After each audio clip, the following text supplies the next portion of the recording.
Aujourd'hui, la lumière a brillé sur la terre. Peuple de l'univers, entrez dans la clarté de Dieu. Venez tous adorer le Seigneur.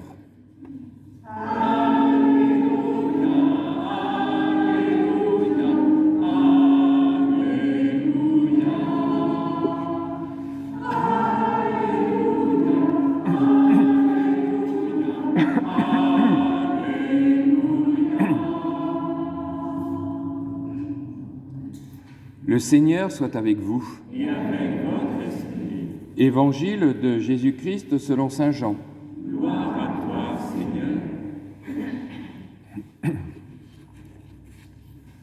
Au commencement était le Verbe, et le Verbe était auprès de Dieu, et le Verbe était Dieu.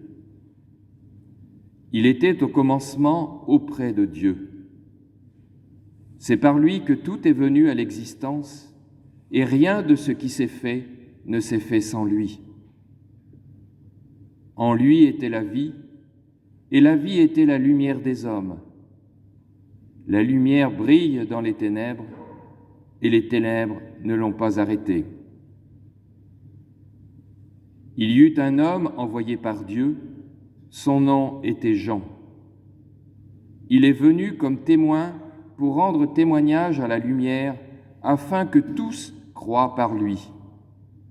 Cet homme n'était pas la lumière, mais il était là pour rendre témoignage à la lumière. Le Verbe était la vraie lumière qui éclaire tout homme en venant dans le monde. Il était dans le monde, et le monde était venu par lui à l'existence, mais le monde ne l'a pas reconnu. Il est venu chez lui, et les siens ne l'ont pas reçu. Mais à tous ceux qui l'ont reçu, il a donné de pouvoir devenir enfants de Dieu, eux qui croient en son nom.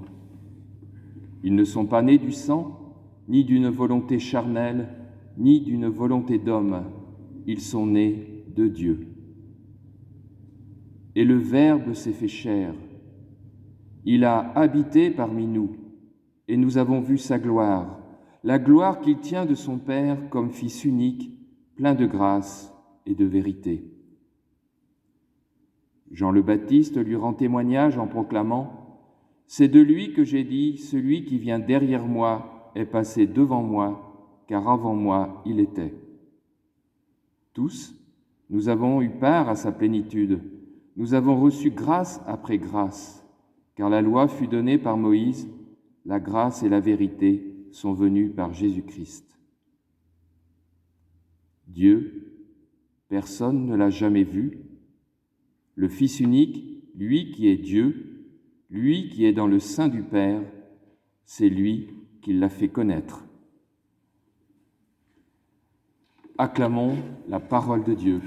Louange à toi, Seigneur Jésus.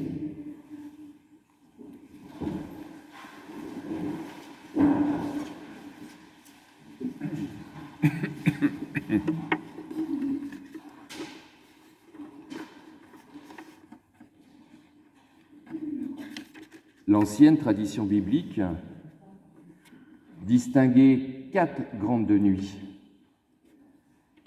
4 nuits fondamentales dans l'histoire de l'humanité. La nuit de la création du monde, quand la lumière de Dieu vient déchirer les ténèbres cosmiques. La nuit de l'alliance avec Abraham, après le coucher du soleil, alors que la nuit tombait, Dieu promit à Abraham une postérité éternelle. La 3e nuit, la nuit où les Hébreux furent libérés de la servitude en Égypte, la nuit de la Pâque, du passage de Dieu libérateur. Et enfin, la 4e nuit, celle qu'on attendait encore, la nuit où viendrait le Messie, le Sauveur, le Seigneur. Et c'est la nuit que nous avons célébrée, cette nuit, aujourd'hui, ce matin, celle qui amène l'aurore d'une histoire nouvelle, la nuit pendant laquelle comme nous l'a dit l'Évangile, le Verbe s'est fait chair. La nuit où le Fils de Dieu a planté sa tente parmi nous, où la distance qui nous sépare de Dieu, distance qui semblait infranchissable, la distance qui nous sépare de Dieu a été surmontée. La page de l'Évangile de Jean que nous venons d'entendre annonce justement ce qui s'est passé cette 4e nuit. Ce passage qui peut paraître difficile à comprendre à première vue s'éclaire si nous le lisons comme le récit théologique, ou si vous préférez, le sens donné au récit historique de Luc que nous avons entendu cette nuit, qui raconte la naissance de Jésus à Bethléem, à l'époque du grand recensement promulgué par César Auguste, ou comme le disait Denis hier soir, plutôt par Octave. Jean traduit, pour ainsi dire, le récit des détails historiques qui ont été consignés par Luc dans un grand discours pour nous donner le sens. La parole, qui est Dieu lui-même et par laquelle tout a été créé. Rappelons-nous, dans la Genèse, quand Dieu dit, il crée, il fait. Chez Dieu, il n'y a pas de distinction entre le dire et le faire, comme chez nous. Quand Dieu parle, il crée. Et donc, la parole, qui est Dieu lui-même et par laquelle tout a été créé, s'est faite enfant, a pris chair, a pris notre fragilité, notre faiblesse, tout ce dont nous voudrions nous défaire. La parole a pris notre chair fragile pour nous éclairer et nous sauver. Même si tous ne l'ont pas accueilli, même si tous ne l'accueillent pas, elle donne à ceux et celles qui l'ont reçue la possibilité de devenir enfants de Dieu. Et voici que la nuit dont nous a parlé Jean, dont nous parle Jean dans l'Évangile, dans son prologue, est proclamée ici, maintenant, par les mots qu'employait dans la première lecture le prophète Isaïe pour proclamer l'événement du salut, le chant des guetteurs dans la nuit. La liturgie, la messe de ce matin que nous sommes en train de vivre, est donc comme le chant du guetteur qui lance un cri de joie devant l'enfant qui est le signe de Dieu qui vient et viendra. La gloire que Moïse demandait de pouvoir contempler est en fait l'image même du Dieu invisible. Et à Noël, cette image est un enfant emmailloté et couché dans une mangeoire. C'est l'enfant qui, devenu adulte, sera un jour le crucifié au cœur transpercé, qui donne sa vie pour nous.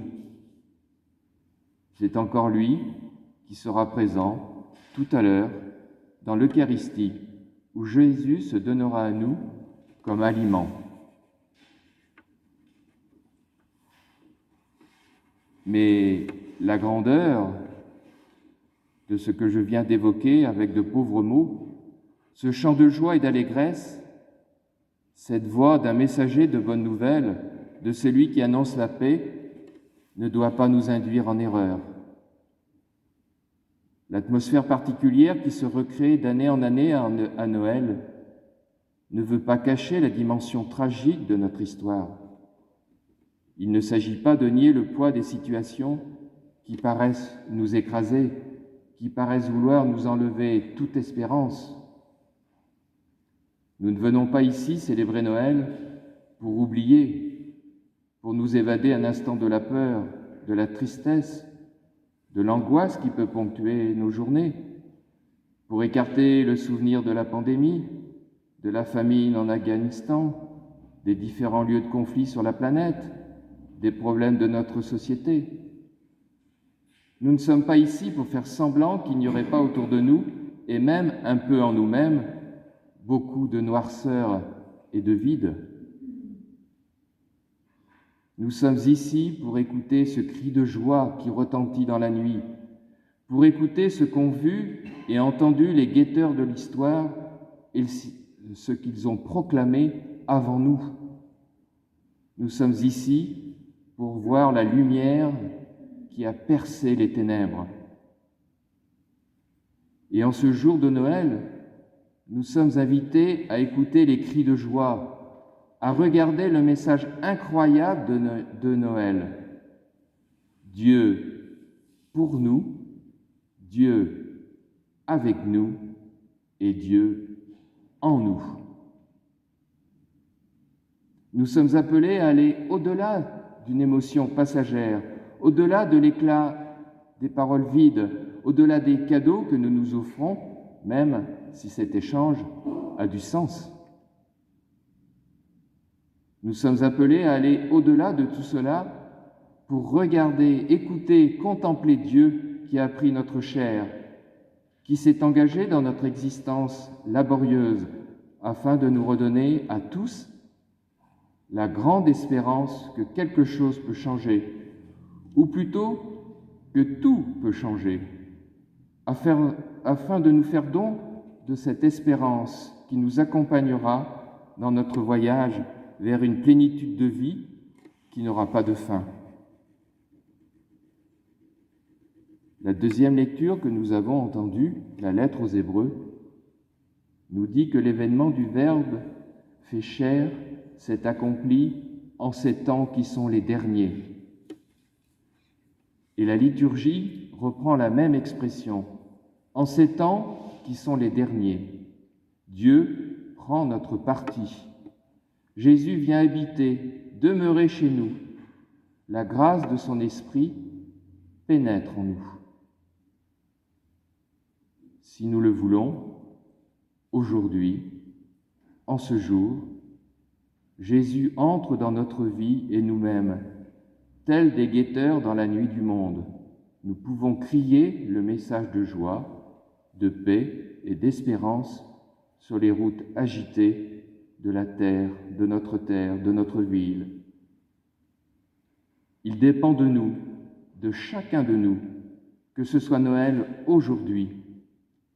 Cela dépend de nous parce que Dieu choisit de se confier à nous et c'est à nos mains ouvertes, à la disponibilité de notre cœur qu'il s'en remet. C'est ce qu'on vous a rappelé tout à l'heure dans le mot d'accueil. Telle est la chance, l'opportunité offerte à tout homme, à toute femme, qui nous est proposée encore une fois ce matin. Jésus entre là où on le laisse entrer, et nous sommes ici pour lui dire que nous ne voulons pas seulement le laisser entrer dans notre foyer et notre vie, mais qu'à chaque instant, nous le laisserons pénétrer là où nous sommes à travers toutes nos existences. Voilà les vœux de Noël que nous pourrions nous formuler. Ouvrons les portes au Seigneur. Il apporte la promesse de la plénitude éternelle qui nous sera donnée un jour. Ouvrons-lui les portes dès maintenant pour commencer à goûter la plénitude éternelle dès maintenant.